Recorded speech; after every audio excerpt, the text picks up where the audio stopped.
Greetings, ladies and gentlemen. This is Meraj Kidwai, and you're watching Vertex, the solution of every need. I hope you all are doing wonderfully well and taking care of yourself. To know more about me, please go and check out the website, that is www.vertexthesolution.com, to find all the details about me there. Ladies and gentlemen, I'm going to talk about gender dysphoria or gender identity disorder in this video.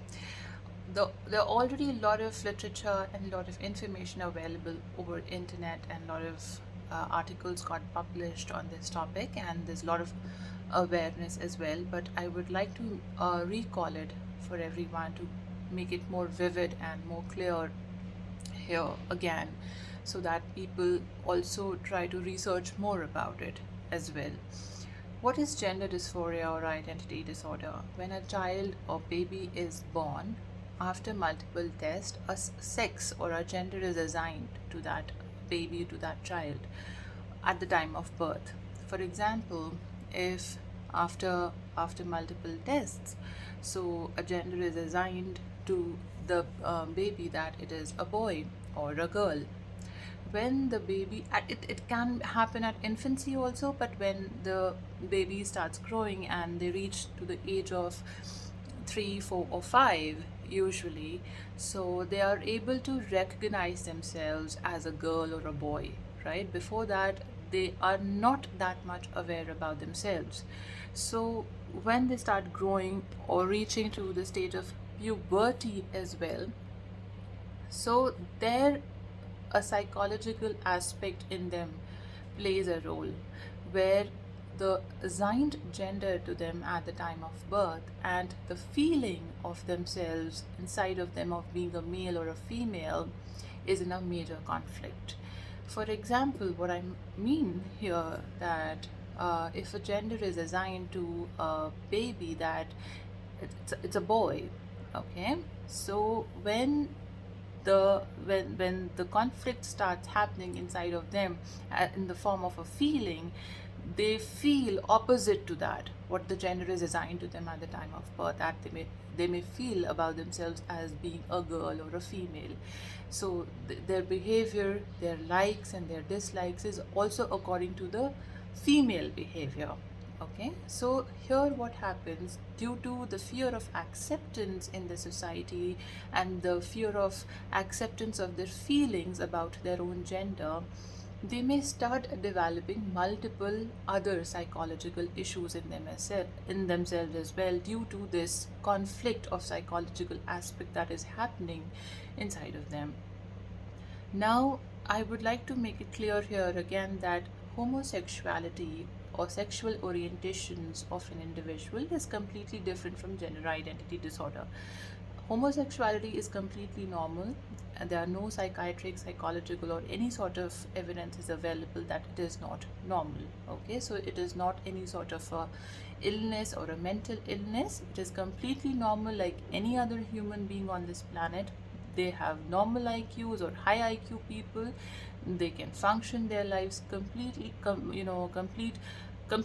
in a normal way, and they're completely normal people. They have a normal lifestyle. Everything is normal about them, like any other human being. So though already the laws are there and already a lot of information is available, but I want to again make it clear here so that you do not confuse it anyhow.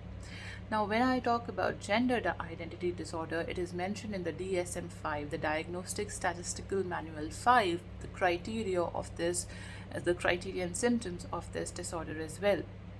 Ladies and gentlemen, so when the conflict of expressing themselves about what they are feeling happens, they may develop anxiety in them, they develop depression in them, and they can also develop suicidal thoughts and commit suicides because of the fear of rejection from the society, from the people around them about themselves, about themselves and their own gender identity. So the terms I'm using here are completely different in terms of the definitions applied. For example, gender assigned at the time of birth is different than what is gender identity and gender expression. So you may also please research that what is gender identity, what is gender expression. Expression of your gender is based on the likes and dislikes that talks about the behavior of that individuals of being a male or a female. That is an expression, okay? When uh, the gender identity is also with respect to the behavior or with respect to the feeling of that individual about his or her own gender.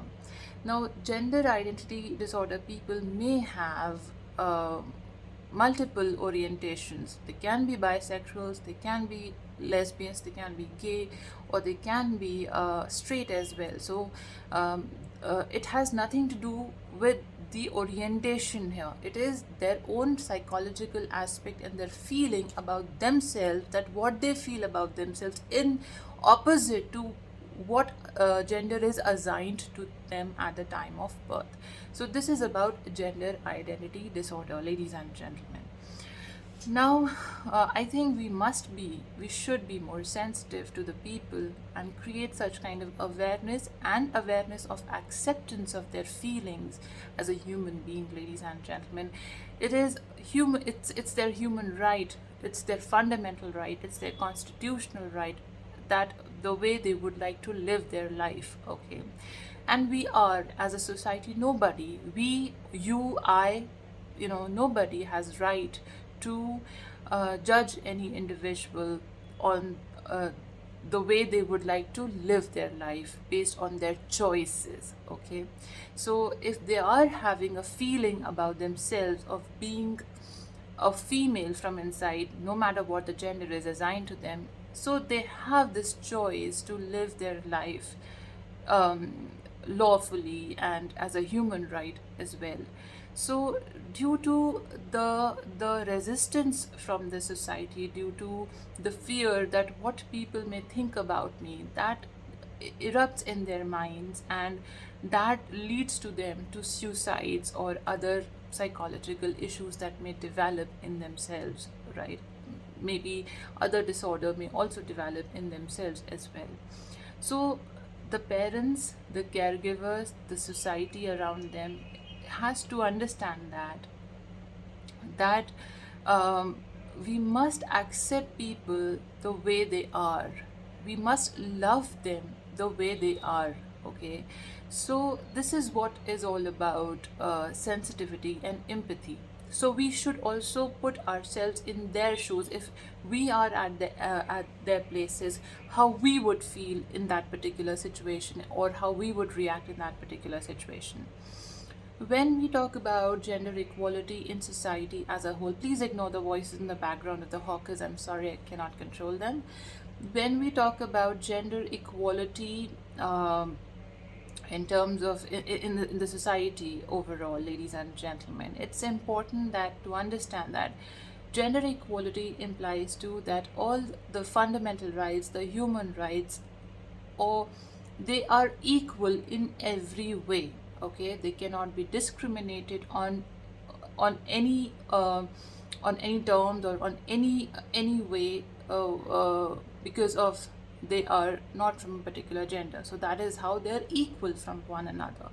But when we talk about uh, the equality of gender in terms of their feelings, in terms of their biological existence, in terms of their physical characteristics, they are not equal. Okay, for example, what I mean here to say that um, uh, if we talk about physical strength, so physical strength is of course is more in a male comparatively to men. When we talk about mental strength or emotional strength, okay, so females are more, you know, emotionally resilient, or I would say probably more stronger in terms of emotions comparatively to men. But this is not fixed. It depends on individual to individual as well. But so, sometimes if you have to lift a weight, heavy weight, so of course it is the physical strength of a man is more comparatively to women. Naturally, when we see that even in the ancient ages also, the males were uh, the providers, and the they have the abilities to protect their families, right? But now, when in this era where we are living here, so the role of the genders are equal, right? Women are also providers, they can also protect their families, because now we are working more intellectually. Now we are not using a lot of physical strength, but in earlier ages we had to go to to hunt our food, and a lot of physical strength has to be used. So there males were providers, or they used to protect their families as well. But now it is coming to the intellectual capacities of individuals. So the roles are equal now. The women and men are equal. All the genders are equal to one another. But in terms of the physicalities and the characteristics, they are not equal. Okay, so this is how we can understand that they are equal in their rights. They are equal. They should not be discriminated in any way, because it's their constitutional right of every individual, of every citizen of a nation. It's their fundamental right to live the life they would like to live, to work the way would like they should work, or they can work in terms of, in the boundaries of the law of the land, of course. They're free to choose whom to marry, they're free to choose what profession to opt, they're free to choose the how they would like to dress up, or how they should feel about themselves, and express that, of course, uh, with respect to the law of the land as well. So, this is how these terms are different from one another, that what is a gender role, what is gender identity. I have also briefed you about what is gender identity disorder and how it is different from homosexuality. So we need to be a little considerate, we need to be a little sensitive about these issues, because it is a very sensitive topic to understand, and create awareness that we must accept people the way they are, rather changing themselves, or believing that how we have a perception about anything, other people should also have the same perception, in terms of the health, in terms of life, in terms of positive direction towards life. So perception again has to be understood here, that I'm not talking about if a person has a perception here that they should not live longer, or they should die, or certain kind of negative thoughts they are having in their mind. So of course you can restructure that thought process with CBT, right, or with the different talk therapies as well. I'm talking about perception, that if I see something from my point of view is that it is normal, but the reality might be that it is normal from their perspective as well. Okay, so and it's completely acceptable also. So there we have to we need to have empathy in ourselves to understand people, and putting ourselves in their shoes to understand their situations. And this is how we are able to create more sensitive society around us. I hope I'm able to break it down it for you and make you understand about gender identity, gender roles, gender identity disorder, and how we should accept it and how we should support it. Definitely, when gender identity disorder happens in an individual, they are in a constant conflict from psychological aspect. They go for certain surgeries, to irreversible surgeries, for to make them feel exactly how they are feeling about themselves externally as well. But definitely there are other criteria of changing their gender through the surgery as well, like if in terms of their reproductive life, etc. So that is all again a very different topic. But in brief and short, I tried to explain you about gender identity disorder, gender dysphoria, gender roles, gender assigned to an individual or baby at the time of birth, and how should we see it, and how should we be more sensitive about it and create awareness of acceptance around us so that we can save more lives of people around us, right? Thank you so much for watching this video till the end, and if you liked it, please share it and give me a thumbs up. Have a great day.